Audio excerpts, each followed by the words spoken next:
الله تعالى عليه وسلم. السلام عليكم ورحمة الله وبركاته.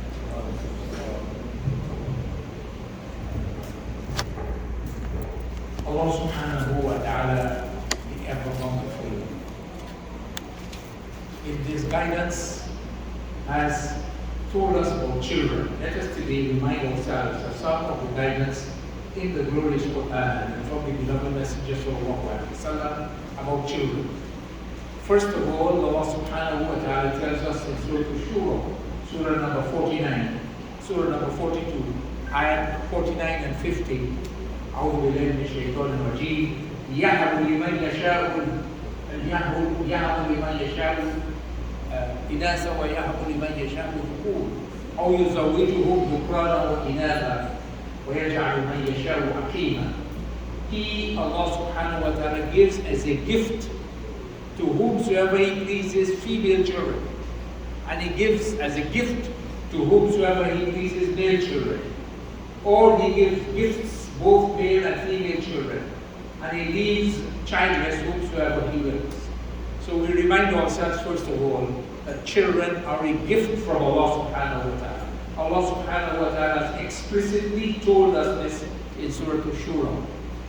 Now He, Allah subhanahu wa ta'ala, the all-knowing, knows how we deal with the gifts that He has given us. And we will have to account to Him, Allah subhanahu wa ta'ala, how we dealt with the gifts that He gave to us. Now, about these gifts, Allah subhanahu wa ta'ala tells us something that unfortunately many people are ignoring nowadays. In Surah Al-Baqarah, Surah number 2, Ayah number 233, Allah subhanahu wa ta'ala tells us, وَالْوَالِدَاتُ يُرْضِعْنَ أَوْلَادَهُنَّ حَوْلَيْنِ كَامِلَيْنِ. Mothers shall nurse their children for 2 complete years. 2 complete years. And nowadays, people are moving away from nursing their children and moving away from nursing their children for 2 complete years. Allah subhanahu wa ta'ala did not say only 2 years. He said 2 complete years. So we remind ourselves of this. Mothers shall nurse their children for 2 complete years. Then Allah subhanahu wa ta'ala tells us in Surah Al-Kahf, Surah number 18, Ayah number 46, Al-Malu wal-Banuna zinatul hayati dunya. Wealth and children are the adornment of the life of this world. So children are an adornment. They are a gift, they are an adornment of the life of this world. But then Allah subhanahu wa ta'ala tells us in Surah Al-Anfal, وَعْلَمُوا أَنَّمَا أَمْوَالُكُمْ وَأَوْلَادُكُمْ فِتْنَةٌ. And know that, O man, know that your wealth and your children are a test and a trial. The children who are gifts, who are adornment of the life of this world, they are also tests and trials for us. And obviously we will have to give account to Allah subhanahu wa ta'ala on how we dealt with these tests, the children that He gave us as tests. Then we have some du'as in the glorious Quran from which we understand how we should be dealing with children. Now Allah subhanahu wa ta'ala in Surah Al-Ahqaf, Surah number 46, Ayah number 15, tells us that when a person reaches full maturity, he reaches the age of 40, he says this dua, ربي أوزعني أن أشكر نعمتك التي أنعمت علي وعلى والدي وأن أعمل صالحا ترضاه وأصلح لي في ذريتي إني تبت إليك وإني من المسلمين. Oh my Lord, grant me the capacity to show gratitude to you for the favor which you have bestowed on me and for the favor which you have bestowed on my 2 parents. And grant me the capacity to act righteously, earning your pleasure. And make my children good and accomplished. Make my offspring good and accomplished. This is what we understand. وَأَصْلِحْ لِي ذُرِّيَّتِي. verily I've turned to you in repentance, and verily I am among those who submit. So, when we beg Allah subhanahu wa ta'ala to make our children good and accomplished, obviously it lays down upon us the obligation to strive on our own to mold these children who are gifts from Allah subhanahu wa ta'ala and the test in the mold of becoming good and accomplished. Then the dua that we are told to say for our parents, رَبِّ ارْحَمْهُمَا كَمَا رَبَّيَانِي صَغِيرًا. O my Rabb, bestow your rahmah on them as they cared for me, they brought me up when I was young. So that care and that bringing up and that education, we learn from this dua. This is the obligation of the parents. And the beloved Messenger sallallahu alayhi wa sallam, in a hadith transmitted by Imam al-Tirmidhi, is reported to have said, مَا نَحَلَ وَالِدٌ وَلَدَهُ مِنْ نَحْلٍ أَفْضَلَ مِنْ أَدَبٍ حَسَنٍ. No parent gives as a gift to his child a gift that is more meritorious than adabin hasan, than a good and beautiful training, a good and beautiful upbringing, a good and beautiful education. So this is the obligation on us as parents. And then we have the dua in Surah Kahf, Surah number 49. رَبَّنَا هَبْ لَنَا مِنْ أَزْوَاجِنَا وَذُرِّيَّاتِنَا قُرَّةَ أَعْيُنٍ.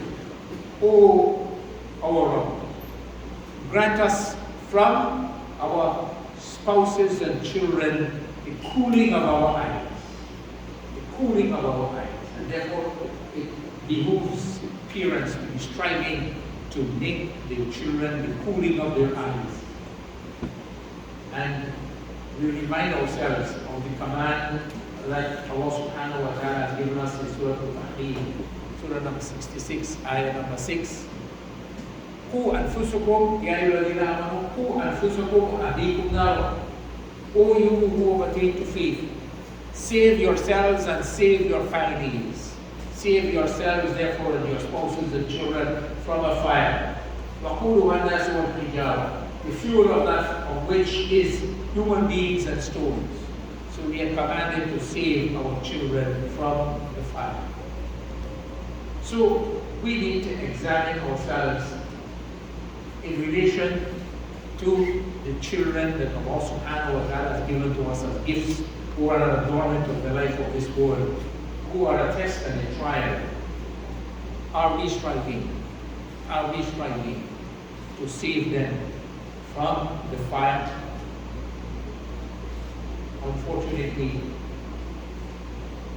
too many of us are neglecting our obligations in relation to our children. Mawlana Nasir, in his book, Quranic Foundations and Structure of Muslim Society, has summed up what the obligations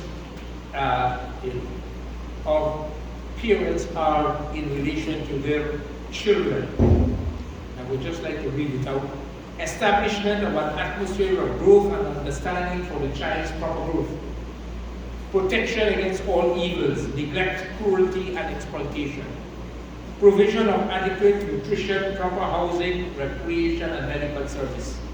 Provision of opportunities and facilities for the child's balanced development in freedom and dignity, according to the Quranic code of life. Provision of the best available formal education in keeping with the child's aptitude and capabilities. Provision of comprehensive moral education and training. Above all, and running through every phase of the child's life, there should be the provision of spiritual education and training of as high an order as possible for making him truly God-fearing, which is the most basic and the highest virtue that a Muslim should possess. So let us remind ourselves today that we have to examine ourselves to see how we are relating to our children and how we are teaching them when they grow up to relate to their children, how we are striving to carry out the obligations that are there on us in relation to our children, in relation to these gifts from Allah subhanahu wa ta'ala. Now Allah subhanahu wa ta'ala has used the word gift. يَهَبُ لِمَنْ يَشَاءُ إِنَاثًا وَيَهَبُ لِمَنْ يَشَاءُ الذُّكُورَ. He has given as a gift to whomsoever He pleases female children, and He has given as a gift to whomsoever He pleases their children. So these gifts are also tests and trials for us. And let us remind ourselves, on the day of judgment, we will have to answer for how we dealt with the tests, with these tests. There are other tests that we have to answer concerning them as well, but how we would have dealt with these tests, children that Allah subhanahu wa ta'ala gave us as gifts. So may Allah subhanahu wa ta'ala bless us to continue with the awareness of